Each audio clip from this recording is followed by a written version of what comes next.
2 छोटे बच्चे, no nanny, no help, no screen time, फिर भी मैं ओवरवर्क से पागल क्यों नहीं हो रही हूँ? क्योंकि मेरी सैनिटी का एक सॉलिड सीक्रेट है, जो कि मैं आज आपसे शेयर करने वाली हूँ। Hi everyone, welcome back to my channel. My name is Arshi and I am a mom of 2। तो आज की इस वीडियो में मैं आपसे वो सारे रियल हैक्स शेयर करने वाली हूँ, जो कि मेरी लाइफ को सँभालते हैं बिना किसी हेल्प के, बिना किसी नैनी के, बिना किसी मेड के और बिना बच्चों को स्क्रीन टाइम दिए हुए। अगर आप भी मॉम हैं और आप भी सब कुछ खुद से मैनेज कर रहे हैं, तो ये वीडियो स्पेशली आपके लिए है। फर्स्ट है मॉर्निंग रूटीन। मॉर्निंग में जल्दी उठ पाना तो बहुत मुश्किल होता है, स्पेशली अगर आपके बच्चे छोटे हैं या 1 साल से छोटा आपका बच्चा है, जिसकी वजह से आप रात में सो नहीं पाते, तो मॉर्निंग में जल्दी उठ पाना बहुत मुश्किल होता है। जिस दिन एज़ान रात में बहुत अच्छा सोया, उस दिन तो मैं उसके उठने से थोड़ी देर पहले या आधे घंटे 1 घंटे पहले उठ जाती हूँ और चीज़ें सॉर्ट हो जाती हैं। लेकिन 60 टू 80% ऐसा होता है कि रात में उसने मुझे सोने नहीं दिया और फिर वही मेरा अलार्म क्लॉक होता है, वही मुझे उठाता है, हम साथ में उठते हैं। और फिर तो क्या होता है कि सबसे ज़्यादा ज़रूरी है प्लानिंग। तो मेरी मॉर्निंग में बहुत ज़्यादा भगदड़ ना मचे, इसलिए मैं जो हूँ एज़ान के साथ उठने के बाद भी मैं सब कुछ कैसे मैनेज करती हूँ।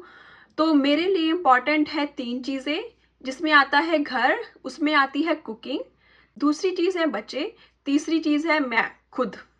इन तीनों चीज़ के होने के बाद अगर मेरे पास टाइम बचता है तो मैं कुछ और करती हूँ, और अगर नहीं तो मैं बिना किसी गिल्ट के बाकी चीज़ें छोड़ देती हूँ। मेरे लिए ये 3 चीज़ें इंपॉर्टेंट है। पहली चीज़ है कुकिंग। अब बात करें कुकिंग की, तो सबसे पहले मैं ईज़ान का ब्रेकफास्ट बनाती हूँ और उसे मैं उसके हाई चेयर पे बिठा के उसे खाने बिठा देती हूँ। जब तक वो खा रहा होता है तब तक मेरा ब्रेकफास्ट बन जाता है और मैं हस्बैंड का टिफ़िन पैक कर देती हूँ। बात करें टिफ़िन की, तो मैं यहाँ पे तीनों टाइम कुक नहीं करती हूँ। मुझे पता है कि बहुत सारे लोग बोलेंगे कि ये हेल्दी नहीं है, बट बाहर का खाना भी तो हेल्दी नहीं होता है, लेकिन हम खाते ही हैं। तो क्यों ना होममेड जो हम खुद बना रहे हैं वो हम 2 टाइम तो खा ही सकते हैं। मैं इवनिंग में प्रॉपर मील अपनी कुक करती हूँ, जो कि मैं ज़्यादा कुक करती हूँ अगले दिन लंच के लिए भी। जो भी करी होती है वो मैं एक्स्ट्रा कुक करती हूँ। मॉर्निंग में सिर्फ अगर मेरे पास टाइम है तो मैं रोटी या पराठे बनाती हूँ, टाइम नहीं है तो मैं इंस्टेंट पॉट पे राइस कुक कर लेती हूँ और इससे हमारा लंच सॉर्ट हो जाता है। तो जो भी लेफ्ट ओवर करी होती है वो और रोटी पराठे या फिर राइस के साथ और थोड़ी सैलड या रायते के साथ मैं हस्बैंड का लंच पैक कर देती हूँ। इवनिंग तक मेरा किचन का काम ख़त्म हो गया।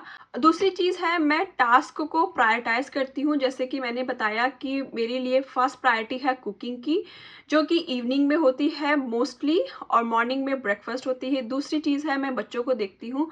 ईज़ान अभी 9 मंथ्स का है, तो वो अभी ऐसे फेज़ में है कि वो क्रॉल करना स्टार्ट हो गया है और अभी 1 मिनट के लिए भी मैं उसे इधर से उधर छोड़ नहीं सकती। तो कुकिंग के बाद मुझे बस बच्चों को देखना होता है।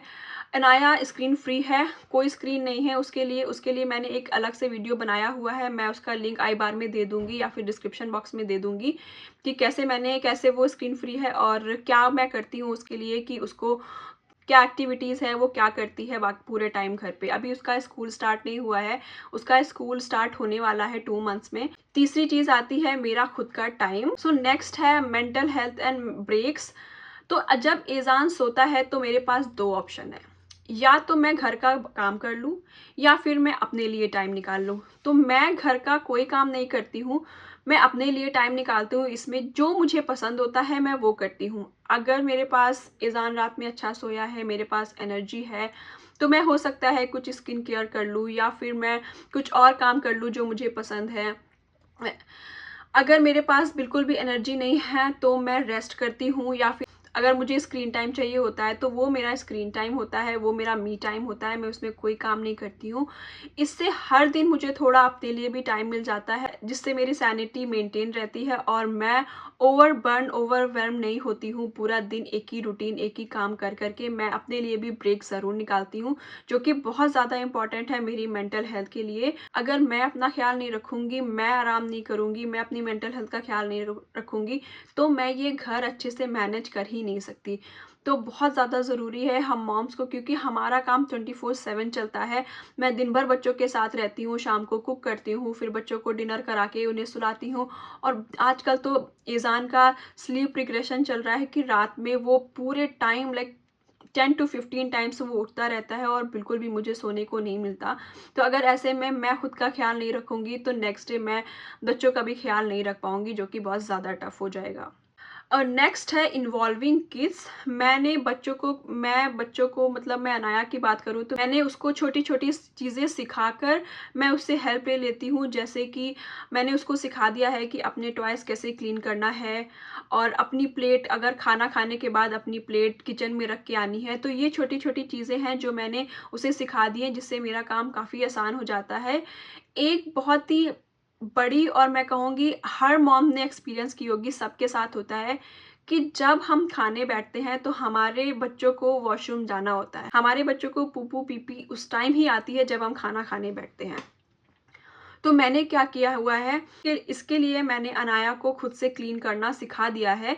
तो वो अगर पीपी जा रही है तो वो खुद से क्लीन कर लेती है। पूपू के लिए मुझे अभी जाना पड़ता है, लेकिन वो भी मैंने स्टार्ट किया हुआ है कि मैं उसे सिखा रही हूँ कि कैसे क्लीन करना है, क्योंकि उसका स्कूल स्टार्ट होने वाला है। दूसरी चीज़ है कि कैसे आप इग्नोर कर सकते हैं कि खाने के टाइम पे बच्चों को पीपी या पूपू ना आए। उसके लिए मैंने अलार्म लगा दिए हैं एवरी 3 आवर्स, जिसमें कि अनाया को समझ आ जाता है कि ये मेरे पीपी करने का टाइम है। तो एवरी 3 आवर्स वो पहले से चली जाती है। तो कभी इमरजेंसी में ऐसे नहीं होता कि हम बाहर जा रहे हैं या फिर खाना खा रहे हैं तो सडनली उसको पीपी आ गई और फिर खाना खाने में भी फिर डिले हो जाता है। तो ये कुछ चीज़ें हैं जो मैंने अनाया को सिखा दी हैं, और ये बहुत ज़्यादा हेल्प करता है मेरे लिए। लाइक अनाया छोटी-छोटी चीज़ें खुद से कर लेती है, जिसकी वज़ह से मेरा थोड़ा बर्डन कम हो गया है। अब बात करें इवनिंग की, तो इवनिंग पे जब हस्बैंड ऑफ़िस से आते हैं तो वो थोड़ा-सा रेस्ट करने के बाद, रिफ्रेशमेंट लेने के बाद वो बच्चों को दोनों बच्चों को पार्क लेके जाते हैं। वो 1 घंटे, 1 से डेढ़ घंटे मेरे पास टाइम होता है जब मैं कुकिंग करती हूँ, डिशवॉशर अनलोड करती हूँ, फिर लोड करती हूँ, इज़ान की फीडिंग बॉटल वॉश करती हूँ और किचन क्लीन करती हूँ। इतना करने के बाद बच्चे आ जाते हैं और मैं आराम से इज़ान को फ़ीड करके उसे सुलाने चली जाती हूँ। तब तक हस्बैंड और अनाया का डिनर हो जाता है और अनाया बेड के लिए रेडी हो जाती है। और फिर मैं आराम से अपना डिनर पीसफुली एन्जॉय कर पाती हूँ, और फिर डिनर के बाद हम 3, मैं, हस्बैंड और अनाया थोड़ा फैमिली टाइम लेते हैं, बात करते हैं, और फिर हमारा बेड टाइम हो जाता है। तो ऐसे मुझे बहुत ईज़ी लगता है मैनेज करना। मैं इंडिया में अभी 4 मंथ्स रह के आई।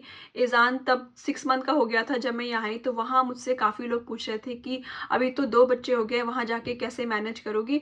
बट मैं कॉन्फिडेंट थी, मुझे पता है कैसे मैनेज करना है।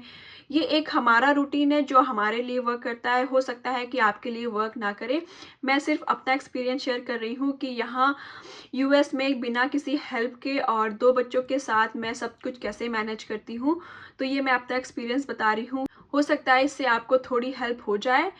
तो ये था मेरा वीडियो जिसमें मैंने आपके साथ शेयर किया कि बिना ओवरबर्न हुए, बिना अपनी सैनिटी खोए मैं कैसे सब कुछ मैनेज करती हूँ। मुझे ये ठीक लगता है, सब कुछ एक रूटीन में होता है। तो अगर आपको मेरी ये वीडियो हेल्पफुल लगी हो तो please like, comment and subscribe my channel. मिलते हैं आपसे नेक्स्ट वीडियो में। Thank you for watching.